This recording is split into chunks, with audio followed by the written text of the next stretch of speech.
So, do you agree or disagree that children who play violent video games have a larger probability of committing a violent crime?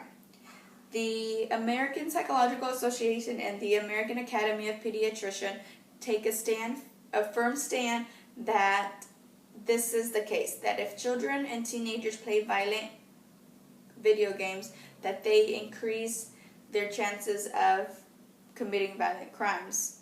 I personally think that if a child or teenager plays violent video games, that they increase their aggression towards others, and that the consumption of time in front of a television takes away from their social skills. So it allows them to lack social skills and communication skills, and keeps them from growing as a person with amongst others than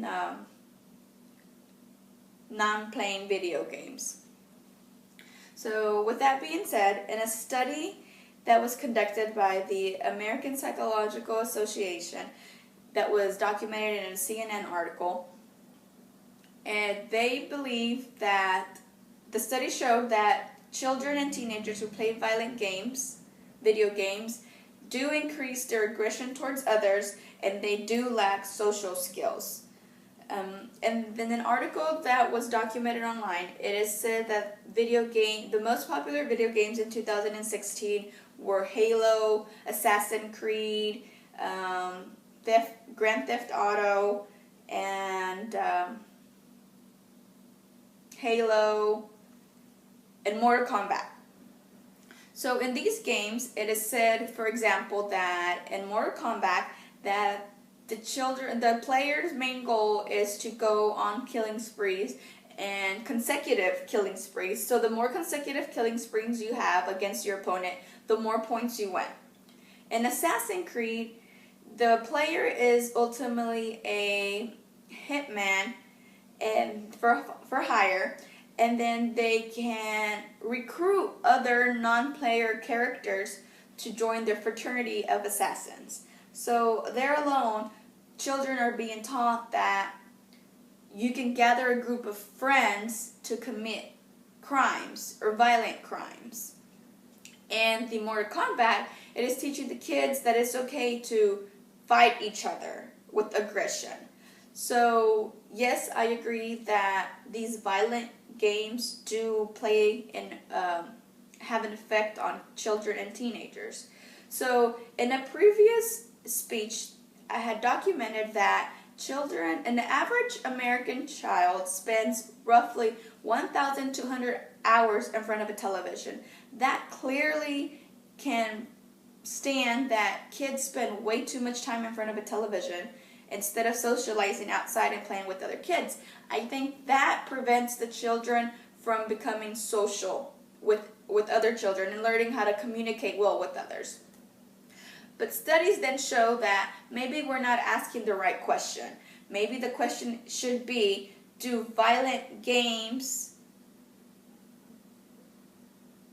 allow or predict that child or that teenager will commit a violent crime? So maybe yes, studies have shown that children who play violent video games do have an increase in aggression and lack social skills, but maybe it does not directly correlate with them committing a violent crime. So studies show that if you allow the child to do what they like by playing these aggressive or violent video games, that it keeps them from being out in the streets and committing crimes, so that it actually has the opposite effect.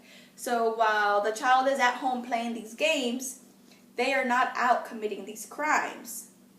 Studies have also shown that playing video games allows for these children and teenagers to safely release their anger, so that they're not actually releasing their anger towards a person, but they're releasing their anger through a video game.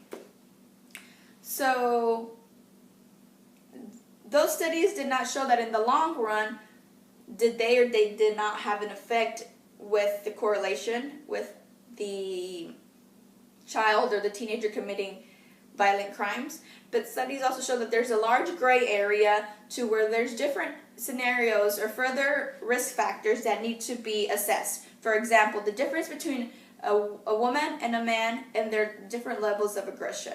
So are teenage girls or little girls or children that are girls, do they have more aggression built up than a little boy or a teenager boy? So there's things like that. Also, the studies have shown that maybe we need to look into the socioeconomic stress on that child, and also any depression. Is the child going through a crisis at home that may lead them to depression? Studies show that those areas lack further research, and that research must be conducted to be able to demonstrate that that correlation is indeed there. With that being said, so do we think that maybe parents should be held accountable if they're purchasing these violent games for their children? Personally, in my home, I do not allow my child to have guns, toy guns, or violent video games, just because I think if I allow them in my house, I am teaching my child that yes, it is okay for you to aggressively and violently take out your anger while you're playing. So that may kind of influence them to, if they're having a rough time or a hard situation with the child at school, that it is okay to bring a gun to school, or that it's okay to fight the child. So I personally do not allow that. So if the parent is buying these violent games for the child, should they be held accountable to make sure that their child is not going through depression, that they find a way to properly handle their anger? With that being said, I think that yes, violent video games, some way, form, or fashion do influence